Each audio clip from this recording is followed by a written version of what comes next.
Adventure এই ছোট্ট একটা শব্দর মধ্যে কত কি না লুকিয়ে রয়েছে। পাহাড়, নদী, সমুদ্র তীরের অ্যাডভেঞ্চার সাধারণ বিষয় হলেও বহু মানুষের কাছে মরুভূমির সৌন্দর্য অজানা। সেই দিক থেকে বহু মানুষের এই বিষয়ে নানা জিজ্ঞাসা। কিভাবে এর প্রস্তুতি, মরুভূমিতে অ্যাডভেঞ্চার কোন কোন বাধা খাড়া হতে পারে, তবে এই বিষয়ে বিস্তারিত জানালেন হাওড়া অ্যাডভেঞ্চার স্পোর্টস অ্যাসোসিয়েশনের সদস্য।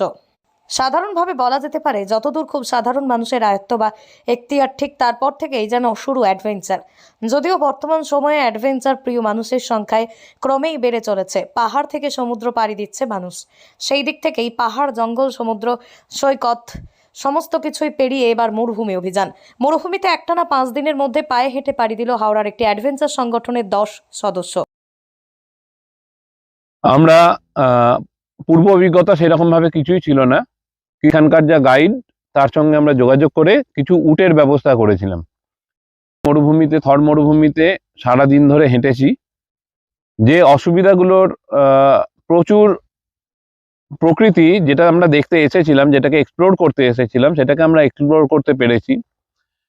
মরুভূমি মানে কিন্তু শুধুমাত্র বালিয়াড়ি না, মরুভূমি মানে তার স্বাতন্ত্র্য, সবটাকে নিয়েই মরুভূমি। অর্থাৎ যারা শুধুমাত্র ওই বালিয়াড়ির স্যান্ড ডিউন্স দেখে মানে তারা সেটাকেই মরুভূমি ভাবে, তারা এসে এখানে আশাহত হবেন। মরুভূমিতে জঙ্গল যেমন রয়েছে, ছোট ছোট ঝোপঝাড়, সেটা মরুভূমির মধ্যে রয়েছে। অনেকটা সবুজ, অনেকটা জঙ্গল পেরিয়ে আমাদেরকে আসতে হয়েছে। তাতে কাঁটা রয়েছে, সেই সমস্ত কাঁটা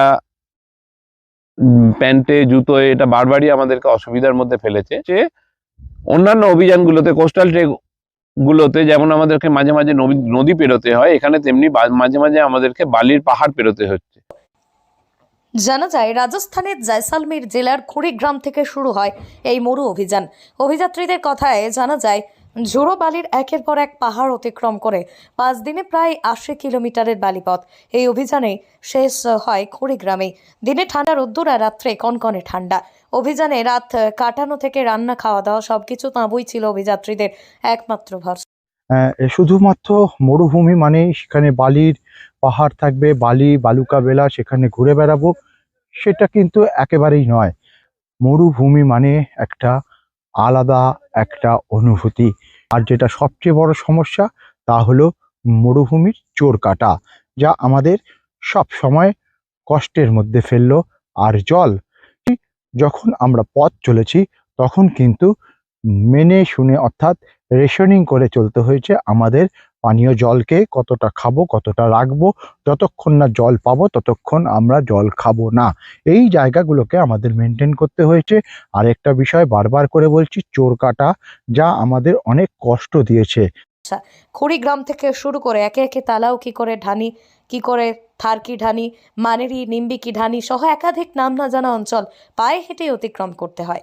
ঝুড়ো বালির চড়াই উতরাই রাস্তা ধরে এগোতে এগোতে বারেই জলে কষ্টের মুখোমুখি হতে হয় যাত্রীদের। কখনো গরম, কখনো খনখনে ঠান্ডা হাওয়া বিঁধছে, যাত্রীদের শরীরে সৃষ্টি করছে বাধার। পায়ের জুতো বোঝায় ঝুড়ো বালি বাধা সৃষ্টি করে। অন্যদিকে বালিতে মিশে থাকা চোরকাটা জুতো পায়ে মিঁধে চলার পথে বাধা। কখনো বালির ঢিপি, আবার কখনো কাঁটা জঙ্গল পথ।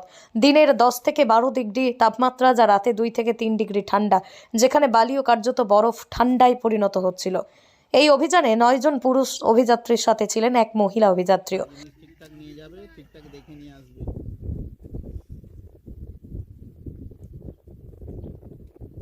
হাওড়া থেকে রাকেশ মাইতির রিপোর্ট, লোকাল 18 বাংলা।